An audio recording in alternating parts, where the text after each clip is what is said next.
In 2020, Austal lost out in the competition to build the Navy's new frigate. At the time, the senior contributor for Forbes called it, quote, a catastrophe for the Mobile shipyard. Less than 3 years later, though, Austal is thriving. How? In part by getting away from the very thing that made the company unique. It's something you never would have seen at Austal before this year. Steel stacked up, being cut, and welded.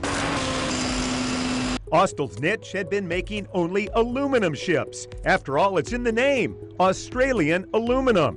And for the past 15 years on the Mobile riverfront, Austal has been building two kinds of aluminum ships for the Navy, 19 littoral combat ships and 16 expeditionary fast transport ships. But those contracts are quickly approaching an end. There's nothing wrong with aluminum. But Austal President Rusty Murtaugh admits it has its limitations and was falling out of favor with the Navy. The Navy gave us feedback that they have been giving us for a while, is just to look out beyond the aluminum into steel and other things. And so that's what Austal did. Inside this blue box here, using a $50 million military grant to construct a state-of-the-art steel panel line. It's very exciting. Neil Seddon oversees the new steel manufacturing. With the needs of the Navy, we had to adapt, and steel was their demand, so we had to change our culture. Seddon says about half of Austal's workers have previous experience with steel, and welding it is actually an easier process than working with aluminum, which has made the transition a smooth one.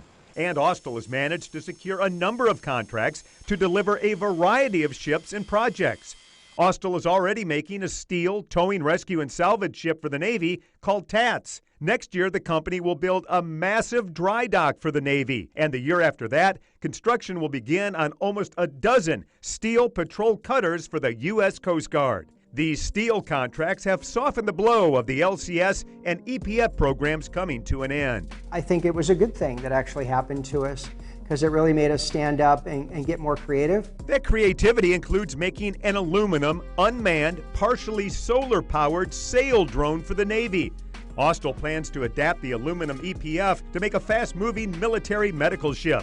And it will make an elevator and substructure for the upcoming Columbia class of nuclear subs. Work for Austal that might have been unthinkable just a few years ago. That's a remarkable thing, what they've done. Bradley Byrne worked closely with Austal as a U.S. congressman. He now heads the Mobile Area Chamber of Commerce and says he hates to think what Austal might be if it hadn't adapted. They certainly would be a much smaller shipyard if they had continued to exist at all. If we weren't able to pivot and create a strategy from which to win from, we would have been in dire straits and probably be reducing the workforce substantially. Instead, Austal is now looking for 1,200 new workers to hire over the next 18 months and is poised to remain a cornerstone of the Mobile economy. So we're not going anywhere.